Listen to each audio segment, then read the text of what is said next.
The morning everything exploded started out so quiet it almost felt fake.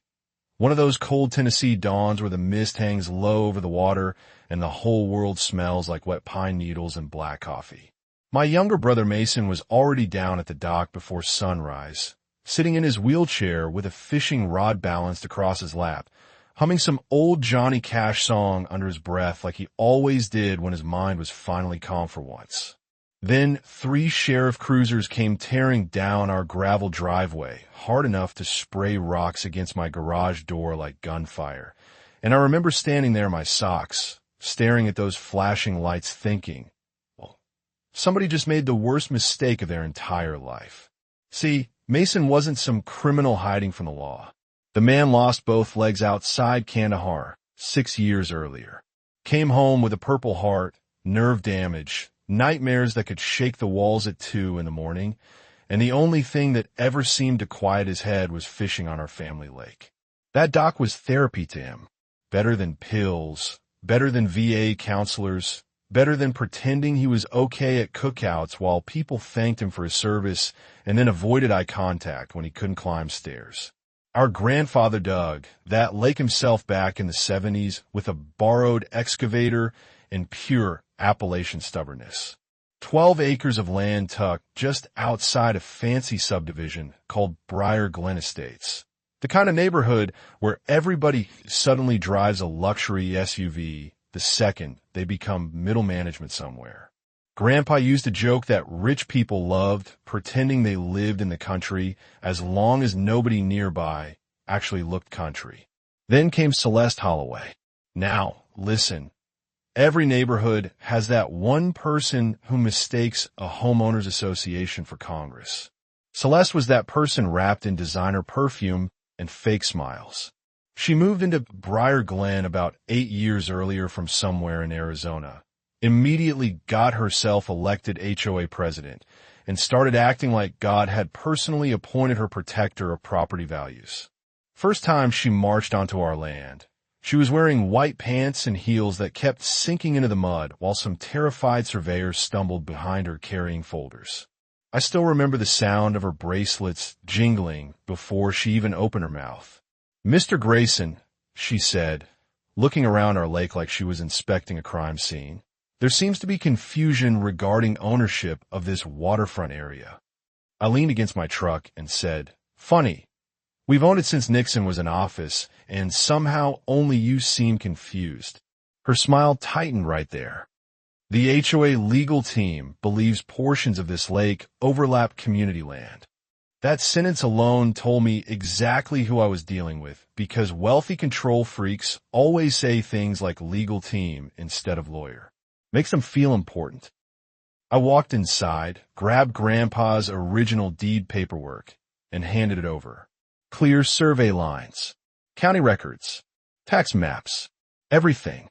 Every inch of that lake belonged to our family. Celeste barely glanced at it. "These documents will need authentication." I actually laughed. "Lady, my grandfather dug this lake before your subdivision was even cow pasture. That should have ended it." Any normal person would have backed off. But people like Celeste don't really care whether they're right. They care whether people obey them. And after that day, the harassment started. At first it was little things. HOA patrol trucks creeping past the lake whenever Mason was fishing. Anonymous complaints about noise disturbances from his wheelchair motor. Letters claiming our fishing equipment created visual inconsistency with community aesthetics. One time she actually filed a complaint saying Mason's tackle boxes looked industrial. Industrial. The man was fishing, not building a submarine. But the worst part wasn't the paperwork. It was what it did to Mason. I'd catch him staring out the kitchen window some mornings instead of going down to the dock. Quiet. Withdrawn. That 1,000-yard stare veterans get when something inside them starts closing up again. One night he finally looked at me and said, "You know what's funny? I survived Afghanistan just fine. But some woman with a clipboard is what finally makes me not want to leave the house." That one hurt. And somewhere deep down, I think Celeste knew exactly what she was doing. Because bullies always test the weak spots first. What she didn't know yet was that she wasn't just picking on a disabled veteran and his older brother. She was kicking a hornet's nest full of people she'd already spent years screwing over, and real soon, every one of those people was about to start talking. The first real sign that Celeste Holloway was losing her grip on reality came 3 weeks later when a county inspector rolled up my driveway accusing us of operating an illegal commercial fishing business. And I swear to God, for about 10 full seconds, I honestly thought the guy was joking. I was elbow deep rebuilding a transmission in my garage when this poor, exhausted-looking inspector climbed out of his truck, holding a clipboard like it personally offended him to be there. "You Owen Grayson?" he asked. "Depends who's asking." He sighed. "County zoning. That told me everything already." Apparently somebody had filed official complaints claiming we were charging residents to fish in our lake and selling bass illegally to local restaurants. Now look, our lake wasn't tiny, but it sure as hell wasn't some underground seafood cartel either. Mason overheard the conversation from the porch and nearly laughed himself out of his wheelchair. I invited the inspector inside anyway, because Grandpa raised us to treat government people politely even when they were being stupid. Dug out Grandpa's old fishing journals from the hall closet. 40 years of handwritten entries. Dates, weather, fish weight, water temperature. That old man documented bass like he was tracking serial killers. The inspector flipped through page after page and finally muttered, "Honestly, this is better record keeping than most businesses." Then his voice dropped lower. "You didn't hear this from me, but we've gotten similar complaints from several homeowners around Briar Glen. Same reporting source every time." There it was. That afternoon my phone started ringing. First came Mrs. Evelyn Mercer, 76 years old, sweetest woman on earth. Her crime? Growing tomatoes too close to the sidewalk. Celeste had reported her for attracting rodents and lowering curb appeal. Then Carlos Mendoza called. Young father, works HVAC, owns an RV he parks beside his garage twice a year before camping trips. Celeste reported him for running an unauthorized trailer park. After him came the Park family, immigrants from Korea whose teenage son built a backyard greenhouse for a school project. Celeste filed environmental complaints claiming chemical hazards. One after another, same story. Same fear. Same woman. That night, Mason rolled beside me while I spread paperwork across our kitchen table like we were planning a damn military operation. He tapped one property address with his finger. Notice something? I looked again. Lakefront lots. Corner lots. Large parcels. Older residents. Families without money to fight lawsuits. Then it clicked. "Oh, you gotta be kidding me." Mason nodded slowly. "She's forcing people out." Turns out Celeste wasn't just power-hungry. She was greedy. Briar Glen property values had exploded the last few years after a tech company built offices nearby.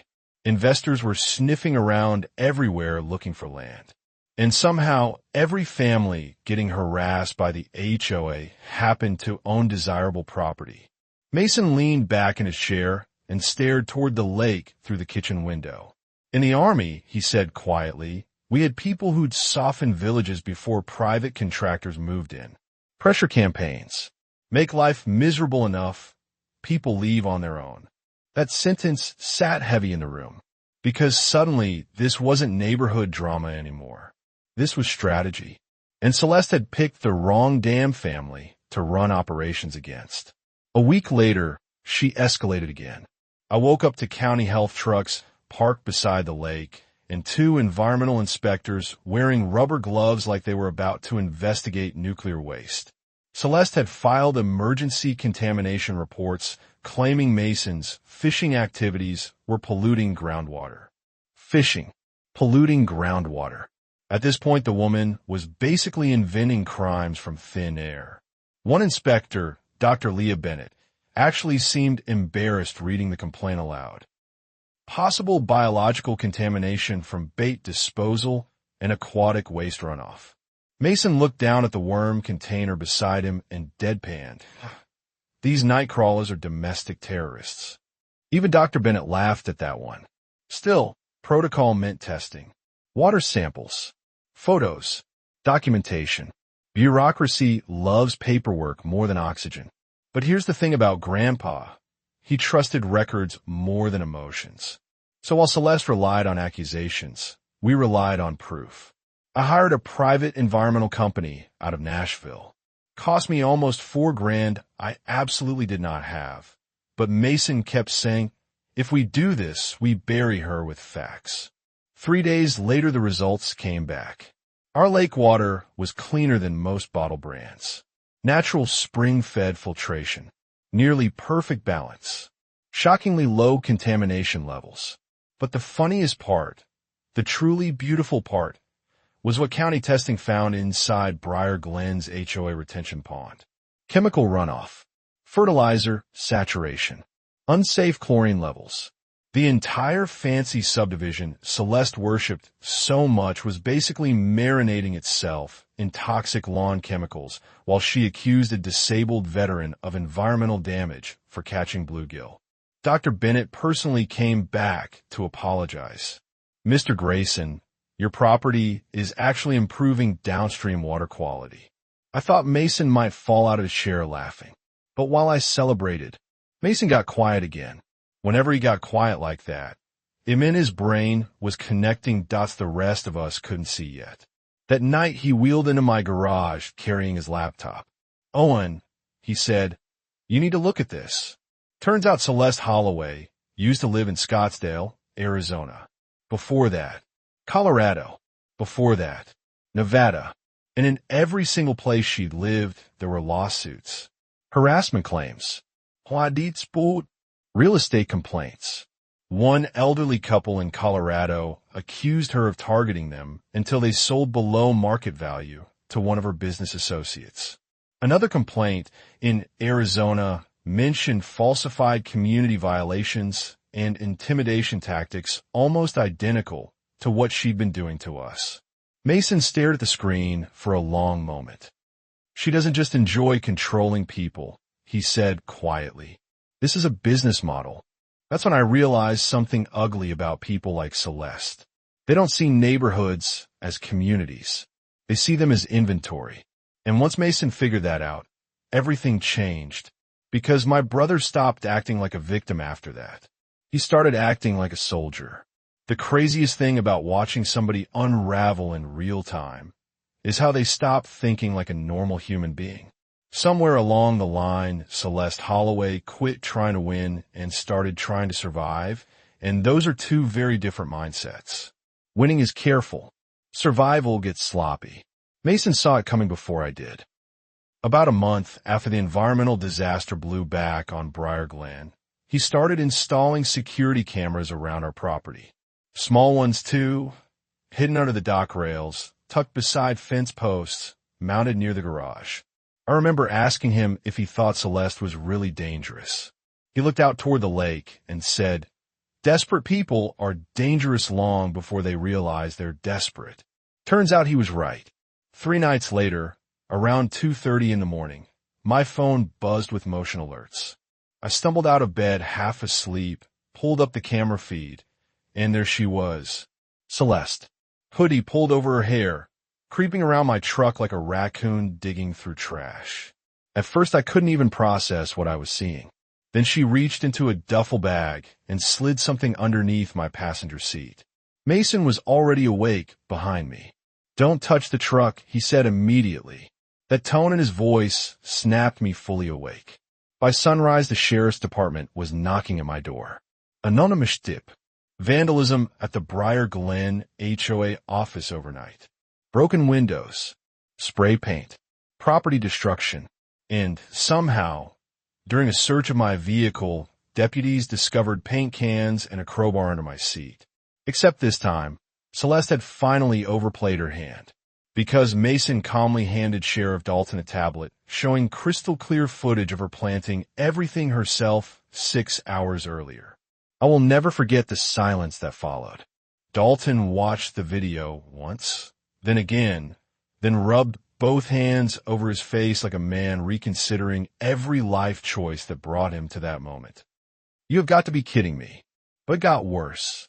Much worse. See, while Celeste spent months obsessing over us, she never noticed half the neighborhood had quietly started comparing notes behind her back. Mrs. Mercer had financial records. Carlos had HOA emails. The parts had screenshots. Everybody she'd bullied had kept little pieces of evidence without realizing how massive the picture really was. And once people stopped being afraid, the whole thing cracked open overnight. Turns out Celeste's husband owned 3 consulting companies secretly receiving HOA money for fake landscaping contracts and maintenance projects that never existed. Phantom repairs, fake storm cleanup, invented security upgrades. Hundreds of thousands of dollars disappearing through shell accounts while residents got threatened over flower pots and fishing rods. Mason built timelines across our dining room wall like some FBI profiler. String, documents, photos, transaction records. At one point I looked around the room and laughed. You realize this looks insane, right? He smirked without looking up. That's because organized fraud usually is. The FBI got involved 2 weeks later. No joke. Actual federal agents sitting at our kitchen table drinking Mrs. Mercer's sweet tea while reviewing evidence. Agent Valerie Kane was this sharp-eyed woman from Knoxville who spoke so calmly it somehow made everything scarier. After 4 hours reviewing records, she finally leaned back and said, "Mr. Grayson, your HOA president appears to have accidentally built a racketeering case." Racketeering. I nearly spit coffee everywhere. Meanwhile, Celeste completely lost control. Emergency HOA meetings turned into shouting matches. Residents demanded audits. Financial records vanished. Her husband moved out. Somebody leaked insurance documents to local news stations. Then body cam footage from the false police call hit social media, including the part where deputies realized Mason was literally fishing on his own property. That video exploded. Suddenly everybody had opinions about HOAs, disabled veterans, corruption, abuse of power. Reporters started camping outside Briar Glen like celebrities live there instead of accountants and retirees. And through all of it, Mason stayed weirdly calm. One evening we sat by the lake after sunset watching fireflies blink across the shoreline while helicopters from some news station buzzed overhead in the distance. I asked him if it finally felt good watching Celeste fall apart. He thought about that for a while. Then he shrugged. You know what the weird part is? I don't even hate her anymore. I looked over at him. You don't? Nah, he said softly. I think people like her are miserable long before they hurt anybody else. Power's just the only thing that makes them feel big. That stuck with me, because I wanted revenge for months. Real revenge. The ugly kind. But somewhere along the way, this stopped being about destroying Celeste and started becoming about everybody she'd convinced to stay quiet.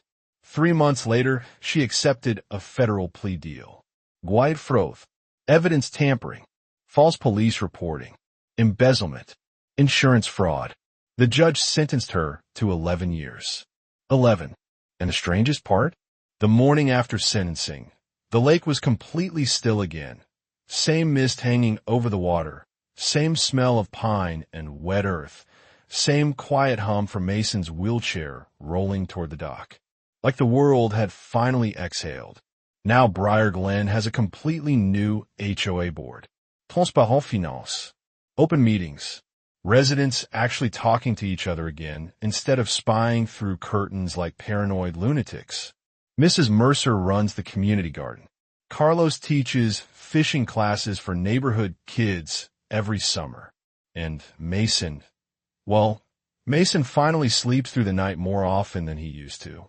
But every now and then somebody online says Celeste got treated too harshly, that maybe she just cared too much about the neighborhood.